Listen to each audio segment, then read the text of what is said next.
ఇందులో నాకు చిన్న స్వార్థం ఉంది. మన బేబీ ఇండియన్ సిటిజన్ గా పుడుతుందని.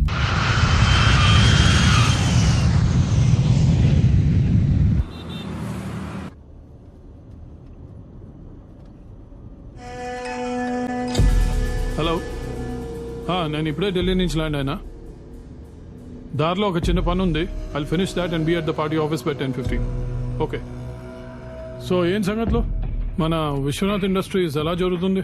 కరెక్ట్ గా మిడిల్ లో ఉన్నారు sir. Are you sure? Already 600 crores investment cross అయిపోయింది. వర్క్స్ చాలా హ్యాపీగా చేసుకుంటున్నాడు. అంటే నేను మాట్లాడే టైం వచ్చిందనమాట. Yes sir. Okay, meeting fix చేయి. Sure. Mr. Vishwanath, this might not be the right time. I have a proposal for you. Outskirts లో మన సిమెంట్ ఫ్యాక్టరీ ఉంది కదా, మీరు బిల్డింగ్ కట్టాలన్న మా సిమెంటే వాడాలి కదా. దాని ఎక్స్పాన్షన్ కోసం I'd like you to take an investment.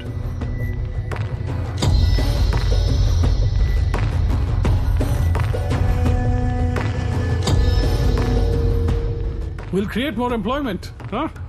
I'll think about it. ఆలోచించండి, టైం తీసుకోండి. Come with positive outcome. కానీ నో మాత్రం చెప్పకండి. Jai will be in touch with you. సార్ని కాల్ చేసి విసికించొద్దు. ఓకే? No sir.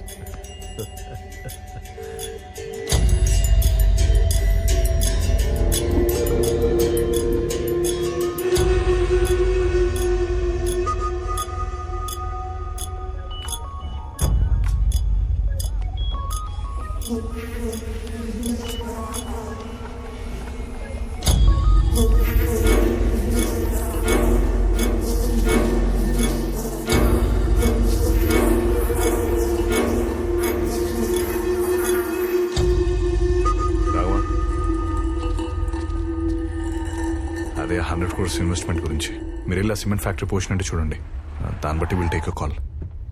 ఇదే అనుకుంటా. क्या होना? సారథి గారు పంపించారు. सारदी साहब ने भेजा है क्या? आइए सब. రండి చూద్దాం. आइए सर.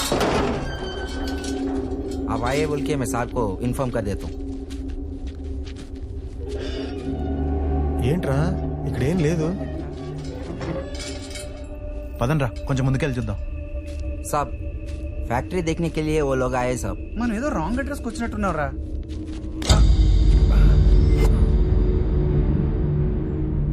రే ఇది సిమెంట్ ఫ్యాక్టరీ రా. చూస్తుంటే ఇదేదో సూట్ కేస్ కంపెనీలో ఉందిరా.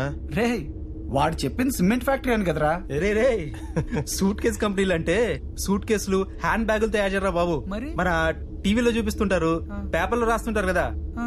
ఈ డొల్ల కంపెనీలు, షెల్ కంపెనీలు, సూట్ కేస్ కంపెనీలు ఇవన్నీ ఫిజికల్ గా ఉండవురా, పేపర్ మీద మాత్రమే ఉంటాయి. ఇంకో విషయం తెలుసా, ఈ పెద్దోళ్ళందరూ దొబ్బేసిన డబ్బులను ఎక్కడ పెడతారనుకుంటున్నారు? ఇలాంటి కంపెనీలకే మళ్ళీ ఇస్తా ఉంటారు. రే ఎవరో వస్తున్నారా? జైగాడ్ రా, వెళ్ళి మాట్లాడదాం.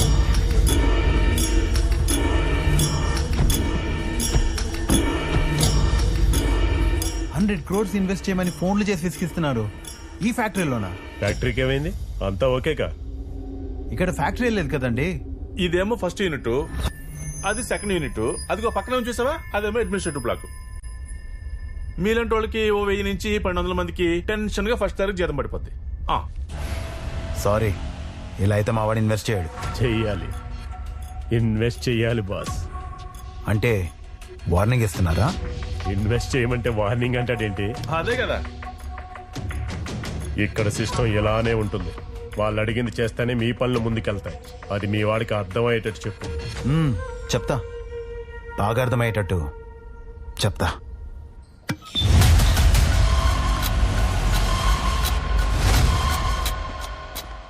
Hey London businessman, what a surprise. Stop putting pressure on me. What happened, Vishwanath? I have a vision. నేను ఆ విజన్తోనే ఇక్కడ ఇన్వెస్ట్మెంట్ చేయడానికి వచ్చాను. And you know that. మనందరూ విజన్ ఒకటే కదా, కలిసి డెవలప్ అవుదాం. No, not at all. ఏ నినాదం వెనక ఎవరి ప్రయోజనాలు దాగున్నాయో తెలుసుకున్నంతకాలం ప్రజలు మోసపోతూనే ఉంటారు. మీ నినాదం డబ్బులు సంపాదించడం అయితే, నా నినాదం కొన్ని వేల మంది గ్రాడ్యుయేట్స్ కి ఉద్యోగ అవకాశాలు కల్పించడం. ఫిజికల్ గా లేని కేవలం పేపర్ మీద మాత్రం ఉండే so called suit case company పైన 100 కోట్లు ఇన్వెస్ట్ చేయడానికి నేను సిద్ధంగా లేను. ఇంత చిన్న విషయం చెప్పడానికి ఇక్కడికి వచ్చేవా? మీకు ఇచ్చిన విషయమే కావచ్చు, కానీ నేను దీని యజ్ఞంలా ఒక విషయంతో ముందుకు తీసుకెళ్తున్నాను. And please don't interfere. అయితే నేను చెప్పేది కూడా విను. నీ యజ్ఞం సవ్యంగా సాగాలంటే మా విష్ ఫుల్ఫిల్ అవ్వాలి, లేకపోతే నీ యజ్ఞం మధ్యలోనే ఆగిపోతుంది.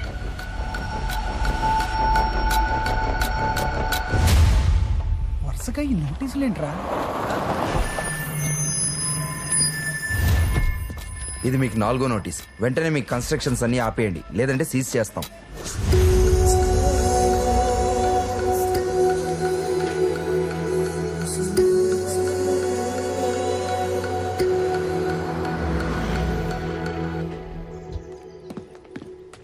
సార్ చాలా బిజీగా ఉన్నారు, కలవడం కుదరదు. I'll wait. మీ ఇష్టం.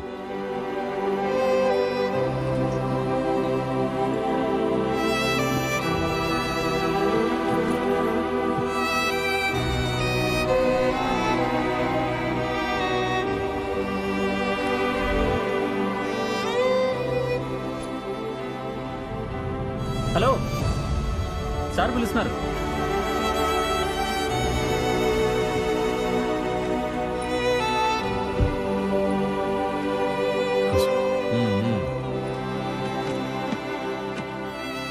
సి మిస్టర్ విశ్వనాథ్, నువ్వు నా చుట్టూ నా ఇంటి చుట్టూ తిరగటం వల్ల నీకు ఎలాంటి ఉపయోగం లేదు. అది కాదు సార్, బిజినెస్ సమిట్లో చెప్పింది ఏంటి, ఇప్పుడు నోటీసులు ఏంటి, వర్క్ మధ్యలో ఉంది సార్. ఇప్పుడు వర్క్ ఆగిపోతే నేను అనుకున్న విజన్ అంతా పాడైపోతుంది. I want you to consider. Vishwanath, 100 అంటాం, బట్ నువ్వు ఇన్వెస్ట్ చేయమంటే చేయలేదు. సార్ అది కాదు సార్, మీరు అనుకుంటే ఈ నోటీస్ అన్ని బ్యాక్ తీసుకోవచ్చు. వచ్చాడు సారథి, నువ్వు చెప్పిందే నేను చెప్పానయ్యా. మన చేతిలో ఏముంది చెప్పు, పెద్ద ఏం చెప్పిందే మనం చేయాలి. గవర్నమెంట్ని ఎదిరించి వీళ్ళు ఏం చేయగలరు? ఆ కుర్రోడికి నేను చాలాసార్లు చెప్పానయ్యా, నా మాట వింటేగా. Okay.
Shalini, Visu, are you okay?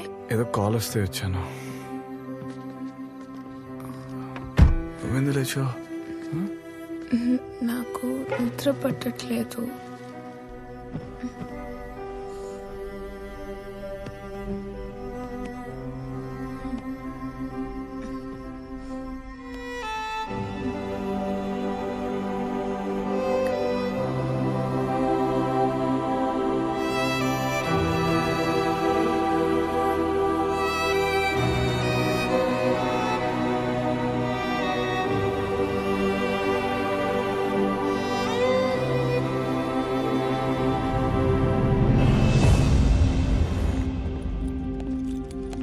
Hello sir, నా పేరు విశ్వనాథ్ రామచంద్ర.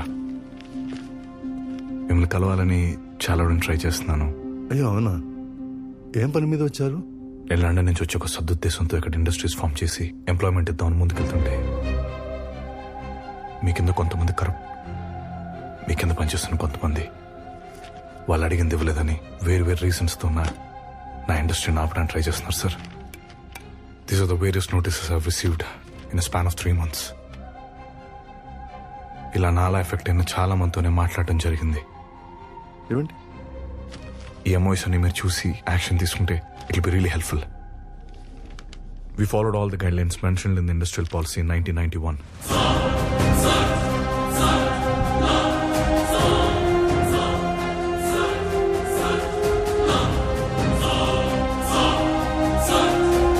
ఓకే, నాకు చెప్పారు కదా, మీరు వెళ్ళండి, నేను చూసుకుంటా. Thank you sir.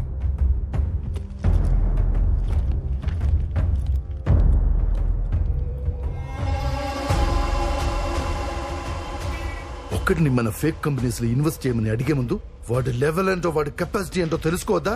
మన వాళ్ళ నష్టపోయిన ఇన్వెస్టర్స్ అందరినీ లైన్అప్ చేసి యునైట్ చేసి మనకు అగేన్స్ట్ గా ఫైట్ చేయడానికి రెడీ అయిపోయాడు. నా మీద ఉన్న నమ్మకంతో మీకు అగేన్స్ట్ గా నా దగ్గరకు వచ్చి కంప్లైంట్ చేశాడు. And no doubt he's the man to fight for his rights. వాడి స్టేట్ లోనే ఉండకూడదు. Okay, I will close this issue sir. Do whatever you like.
కొన్ని వేల మంది ఆశల్ని చంపేశారు కదరా.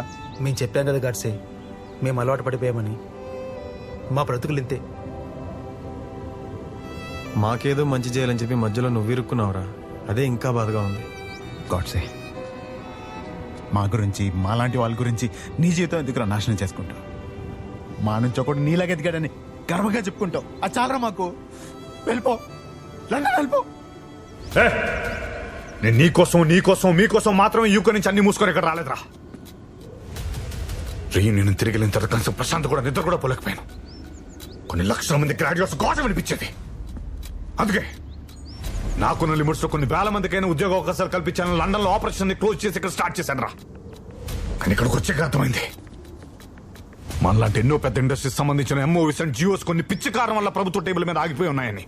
అవి బయటకు వస్తే కొన్ని లక్షల మందికి ఉద్యోగ అవకాశాలు కల్పించవచ్చు.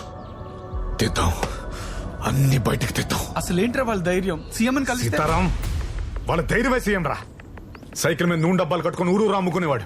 ఇప్పుడు లక్షల కోట్లు సంపాదించాడు. ఎలా? అంటే ఇప్పుడు మనం వాళ్ళని ఏం చేయలేమా? రాజకీయ నాయకులు తలుచుకుంటే ఏం చేయగలరో చూపించారు.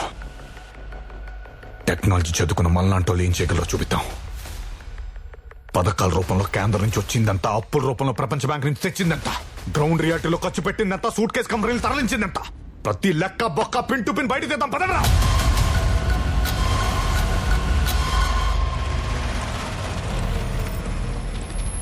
Yes what? మన సిస్టమ్స్ హ్యాక్ అయ్యాయా? ఏ ఐపీ అడ్రస్ నుంచి హ్యాక్ చేస్తారో track them immediately.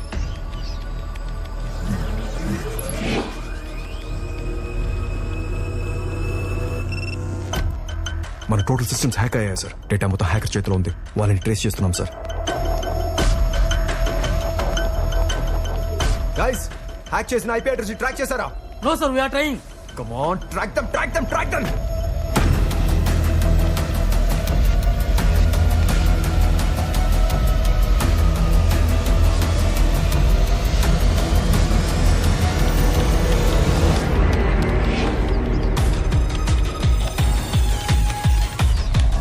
Bounce back the IP and reverse hack them.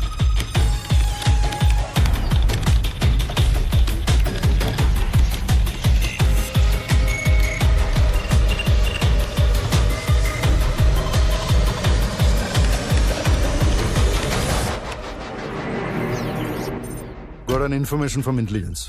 వాడు గవర్నమెంట్ లోని అన్ని సైట్స్ ని హ్యాక్ చేసి కాన్ఫిడెన్షియల్ ఇన్ఫర్మేషన్ మొత్తం లాక్కున్నాడు. అది బయటకు వస్తే మన ప్రభుత్వం మొత్తం కూలిపోవడం ఖాయం.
వాళ్ళ జాతకం అంతా ఇందులో ఉంది.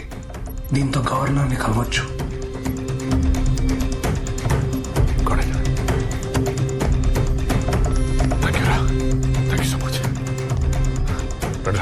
Vishu, take care.